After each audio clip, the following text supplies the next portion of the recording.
Broadcasting live from downtown Canton, Ohio since 1925. WHBC AM Canton, a Digity property. We've been talking about a lot of different aspects of the Veterans Day holiday, but right now on our WHBC Newsline, we bring in Karen Myers with Grace After Fire. Good morning, Karen.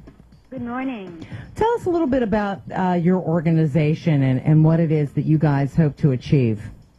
Grace After Fire is an organization that helps women veterans transition to civilian life, helps them to understand better what resources are available to them during the transition, helps them to connect with other women veterans so that they have a network that they can use as a resource throughout their transition period, and helps them to recognize the many things that they have to offer to their families and their communities when they return. I have been amazed by what women veterans bring when they come out of the service. These are incredibly strong people, or they wouldn't have been there to begin with.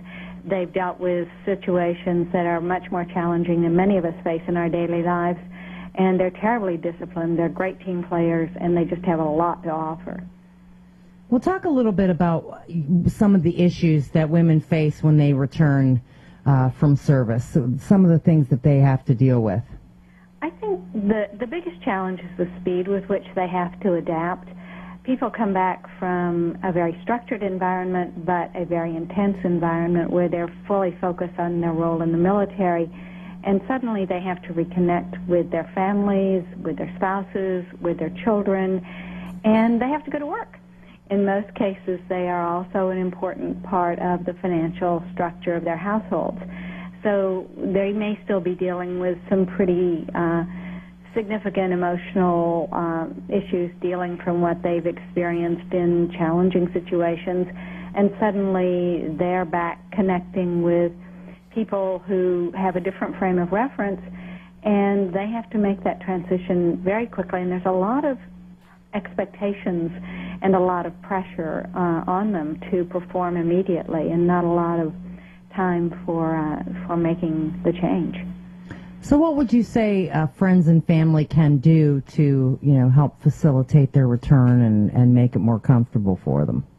I think listening is important, letting people proceed at their own pace, not expecting them to make the transition, overnight. And also, I think connecting on the basis of common interests. People have asked me, what should you say to a veteran, and particularly a woman veteran, when you meet her? And the answer, I think, is talk to them like you would talk to any other colleague when you first meet them. Find your common interests and build on them. And I do think it's important for veterans, and perhaps particularly for women veterans, to have a network of people who have been through similar experiences, so that when something throws them off base a little bit, they have someone they can go to who may have gone through the same situation.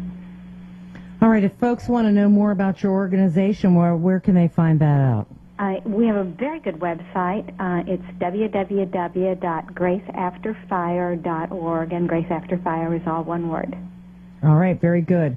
We appreciate the time this morning. Karen Myers with Grace After Fire. Thank you. Thank you.